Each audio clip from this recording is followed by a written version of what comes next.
Continuando o nosso estudo entre a Terra e o Céu. Hoje vamos ver o capítulo 2, no cenário terrestre. Numa sala ampla, em que numerosas entidades trabalhavam solícita, Clarencio recebeu da jovem um pequeno gráfico que passou a examinar cauteloso. Em seguida, comentou espontâneo. Ainda agora falávamos da responsabilidade. Eis um fato que nos ilustra os conceitos. E exibindo o documento que trazia às mãos, explicou. Temos aqui uma oração comovedora que superou as linhas vibratórias comuns do plano de matéria mais densa. Parte de uma devotada servidora que se ausentou de nossa cidade espiritual há precisamente 15 anos terrestres para determinadas tarefas na reencarnação. Não seguiu, porém, desassistida, permanece sob nossa orientação. O nascimento e o renascimento no mundo, sob o ponto de vista físico, jazem confiados a leis biológicas, de cuja execução se incumbem inteligências especializadas. Contudo, em suas características morais, subordinam-se a certos ascendentes do espírito. O ministro deteve-se alguns instantes, analisando a pequena e complicada ficha. Todavia, como se provocasse a continuidade da lição que recebíamos, meu companheiro considerou. Mas, indiscutivelmente, na reencarnação há um programa de serviço a realizar. Sim, sem dúvida, aclarou o instrutor. Quanto mais vastos os recursos espirituais de quem retorna à carne, mais complexo é o mapa de trabalho a ser obedecido. Quase todos temos no pretérito expressivo montante de débito a resgatar, e todos somos desafiados pelas aquisições a fazer. Nisso está o programa, significando em si uma espécie de fatalidade relativa no ciclo de experiências que nos cabe atender. Entretanto, a conduta é sempre nossa. Dentro dela podemos gerar circunstâncias em nosso benefício ou em nosso desfavor. Reconhecemos assim que o livre-arbítrio também é relativo. É uma realidade inconteste em todas as esferas de evolução da consciência. Não podemos olvidar, contudo, que em todos os planos marchamos em verdadeira interdependência. Nas linhas da experiência física. Até certo ponto, os filhos precisam dos pais, os doentes necessitam dos médicos, os moços não prescindem do aviso dos mais velhos. Aqui, a habilitação depende dos educadores, o amparo eficiente exige quem saiba distribuí-lo, e a transferência de domicílio para trabalho enobrecedor, quando se trata de espíritos sem méritos absolutos, reclamam o endosso de autoridades competentes. Mas de que vem a ser a oração refratada? Indagou o meu colega, mordido de curiosidade.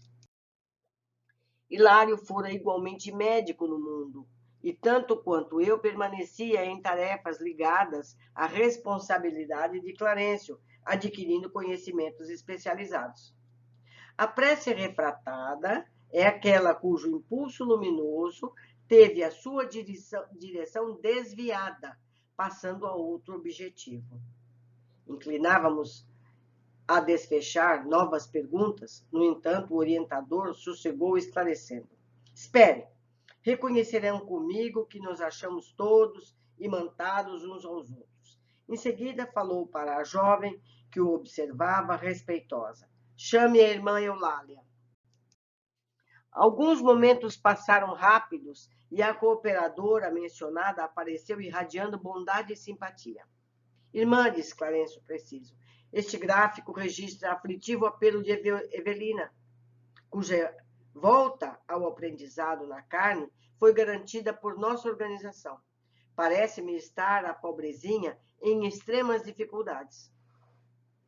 Sim, concordou a interpelada. Evelina, apesar de fragilidade no novo corpo, vem sustentando imensa luta moral.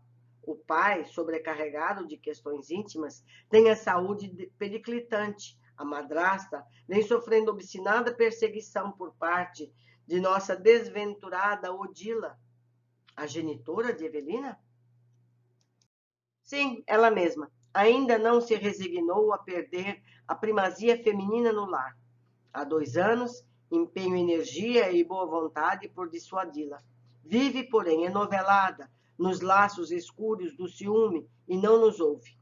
O egoísmo desbordante fala esquecida dos compromissos que abraçou. Zulmira, por sua vez, a segunda esposa de Amaro, desde a morte do pequenino Júlio, caiu em profundo abatimento. Como não ignoramos, o pequeno desencarnou afogado, consoante as provas de que se fez devedor. A madrasta, contudo, que chegou a desejar o desaparecimento por não amá-lo, encontrando-se sobre as sugestões da mulher que a precedeu nas atenções do marido, cresce culpada. Evelina, depois de perder o maninho, em trágicas circunstâncias, acha-se desorientada entre o genitor aflito e a segunda mãe, em desespero.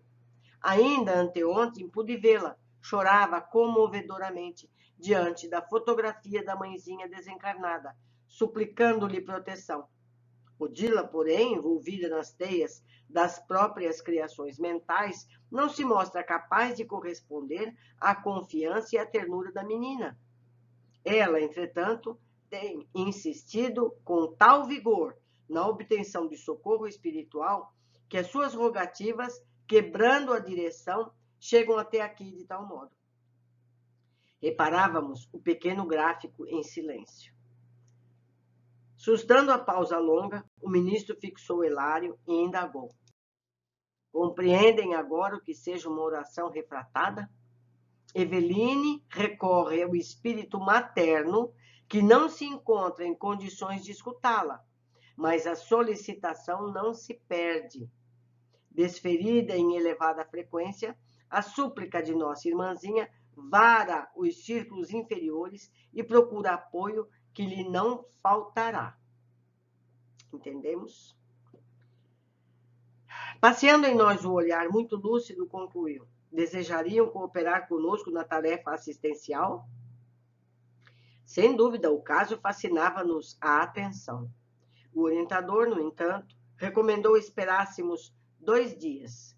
Desejava inteirar-se a sós de todas as ocorrências para instruir-nos com segurança quando estivéssemos a usufruir-lhe a companhia. Nossa excursão, todavia, foi marcada, e no momento preciso achávamos-nos a postos. Sem delongas, na viagem, Clarencio, Eulália, Hilário e eu encontramo-nos em residência modesta, mas confortável, num dos bairros do Rio de Janeiro. O relógio citadino acusava exatamente 21 horas. Entramos. Em estreito compartimento, à guisa de gabinete de trabalho e biblioteca, um homem de 35 anos presumíveis lia, com visíveis sinais de preocupação, um manual de mecânica. Na secretária singela, desdobravam-se publicações diversas, denunciando-lhe os estudos. Clarencio, assumindo com mais propriedade o papel de mentor do nosso grupo, informou gentil. Este é Amaro, o chefe da casa. Tem, no longo pretérito, complicados compromissos. Em muitas ocasiões, usou projéteis de lâmina de ferro para o mal. Hoje é servidor categorizado numa ferrovia. Em seguida, passamos a gracioso quarto próximo. Encantadora adolescente de 14 anos bordava iniciais num lenço de linho. Magra e triste, parecia concentrar a mente nos olhos grandes e serenos. Não nos assinalou a presença, mas, ao contato das mãos espirituais do ministro, revelou o indefinível contentamento interior. Instintivamente desviou o olhar do pano-alvo, fixou-o num retrato de mulher que pendia da parede. Sorriu elevada, qual se conversasse com a imagem, enquanto Clarencio nos dizia: esta é a nossa Evelina, cuja reencarnação foi por nós organizada faz alguns anos. A fotografia é uma lembrança da mãezinha que partiu. Evelina está ligada aos pais através de imenso amor, desde séculos remotos. Veio ao encontro de criaturas e situações das quais necessita para a garantia da própria ascensão, mas trouxe também consigo a tarefa de auxiliar os progenitores. No momento, acredita-se amparada pela mãezinha. Entretanto, pelos méritos já acumulados na vida espiritual, é ela mesma quem continua socorrendo o coração materno ainda em luta. Veja só que coisa. Abracei comovido a mocinha estática que se guardava em luminoso halo de tranquilidade e por alguns instantes meditei na grandeza do amor e na sublimidade da oração. Vejam só que coisa. A menina achando que era protegida pela mãe e, na verdade, ela que protegia a mãe. A gente não está preso a ascensões familiares. Mas vamos às observações. Clarencio recebe uma ficha relacionada à jovem reencarnada que fez preciosa prece. Lembro que as letras em amarelo são cópias do original. O ministro deteve-se alguns instantes, analisando a pequenina e complicada ficha. Na reencarnação, há um programa de serviço a realizar. O gráfico registra o aflitivo apelo de Evelina. Todos temos nossos registros nos planos espirituais. Estamos numa escola com um programa a ser seguido. O êxito cabe aos nossos esforços. Vimos mais adiante o detalhe. Clarencio fala em gráfico e referindo a prece de Evelina. Nos surpreendem esses detalhes. Importante saber que, quanto mais vasto os recursos espirituais de quem retorna à carne, mais complexo é o mapa de trabalho a ser obedecido. Se pedimos ainda mais ajuda, nos cabe também mais trabalho no desenvolvimento pessoal e coletivo. E eu faço um paralelo aqui. Nas primeiras classes de alfabetização, o conteúdo é simples, a exigência é mínima. Mas à medida que vamos progredindo nos estudos, tudo isso fica mais denso, são precisos mais recursos e é cobrado do estudante mais empenho. Na vida é a mesma coisa. Então, para aqueles que já estão nos graus um pouquinho mais altos, é exigido mais, foi dado mais, queremos mais empenho na nossa própria evolução, porque estão, entre aspas, investindo na nossa evolução. É coerente? Seguindo, todos temos programas que buscam resgatar erros do passado. A conduta é sempre nossa e, dentro dela, podemos gerar circunstâncias em nosso benefício ou em nosso desfavor. Podemos corrigir os erros do passado ou agravá-los. Tudo depende das nossas escolhas. Clarencio esclarece que todos temos suportes encarnados ou desencarnados. São os pais, professores, protetores espirituais. Quando se trata de espíritos sem méritos absolutos, reclamam o endosso de autoridades competentes. Sempre há como recorrer a ajudas e orientações. Ninguém fica desprotegido. A prece refratada é aquela cujo impulso luminoso teve sua direção desviada, passando a outro objetivo. Nem sempre sabemos o que pedimos ou a quem pedimos. Por isso, as preces deveriam ser direcionadas aos nossos protetores e os pedidos de ajuda sem especificar nossos desejos, de que nem sempre são o que nos ajudará. A gente não tem noção do que é bom para nós. Às vezes a gente pensa, eu queria a cura de determinada doença. A gente não sabe se essa doença que é a nossa cura, se é essa doença que nos vai melhorar a situação. Pedir por lucidez e forças, porque isso ajuda sempre. Você ter lucidez para agir e força nessa ação é o que nos basta. Eulália descreve a situação da família de Evelina, a segunda esposa do pai, o ciúme da falecida mãe e a morte da criança. Júlio, e detalha, afogou-se, consoante as provas de que se fez devedor. Então, muitas vezes buscamos culpados por mortes infantis e ocorre que muitas vezes tal situação já estava programada. Nós vamos ver até o fim do livro que o Júlio precisava morrer dessa forma. Estava programado isso. Júlio vai morrer afogado. Então, quando isso acontece, especialmente quando é a morte de uma criança, a gente procura um culpado dessa morte. Existe, sim, alguma negligência que aconteceu, mas nem sempre essa culpa lhe cabe 100%. Seguindo, madrasta, contudo, que chegou a desejar-lhe o desaparecimento por não amá-lo, encontrando-se sob as sugestões da mulher que a precedeu nas atenções do marido, cresce culpada. Veja que complexa é a situação. A criança tinha a morte programada. A madrasta desejou que a criança saísse do círculo doméstico. Sente culpa por seus desejos e estimulada pela primeira esposa, mãe da criança já falecida.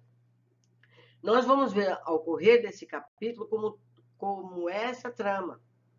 Então, a criança tinha que morrer afogada, a madrasta queria se livrar da criança, mentalmente desejou isso, então ela tem culpa. Mal sabia ela que isso já estava previsto, mas ela pensou, e a gente tem culpa por isso. É normal. Não que a culpa seja benéfica, mas é plausível, é compreensível. Evelina está no meio de todo esse drama e cercada por todos esses pensamentos emitidos por todos os familiares em sofrimento. Ora, para essa mãe, Odila, que se encontra também em drama pessoal pelo ciúme do segundo casamento do marido e, portanto, não pode atendê-la. Tem insistido com tal vigor na obtenção de socorro espiritual que as suas rogativas, quebrando a direção, chegaram até aqui. Então, a prece da adolescente foi para o departamento de socorro, de onde ela veio, não para a mãe que não tinha condições de ajudar.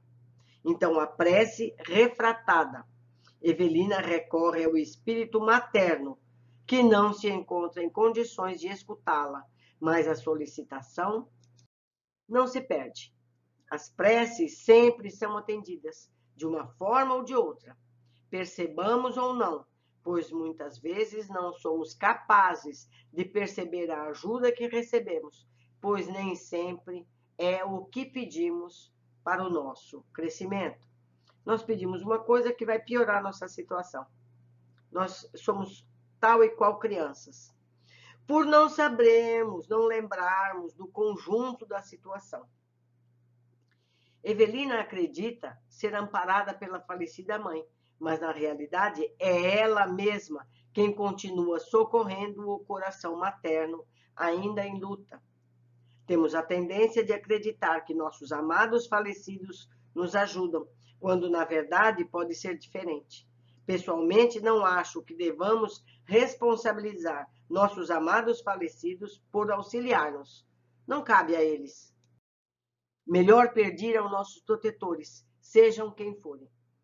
Não sabemos das condições ou responsabilidades que os nossos falecidos têm no lado de lá da vida. Não é mais justo? Porque um dia nós também estaremos do outro lado, as pessoas também estarão pedindo o nosso auxílio e não sabemos se vamos poder acudir, se nós vamos estar em condições de poder auxiliar e vamos ficar ansiosos por isso. Não no caso de Odila, que ela se transformou numa obsessora, mas se a gente for uma pessoa comum, que a gente é, nós podemos não ter condições para fazer o atendimento. Então, melhor pedir a um espírito que tem essa função. Eu deixo aqui meu e-mail, minha forma de contato, para que vocês me ajudem a aproveitar da melhor forma possível essas leituras. Certamente ficaram muitos parágrafos que poderiam ser mais trabalhados, mais esclarecidos. Conto com vocês. Deixem mensagens na área de comentários do YouTube ou lá no Estudo em Grupo do Facebook, ou mesmo mandem um e-mail. Ok? Um grande abraço e até o nosso próximo capítulo.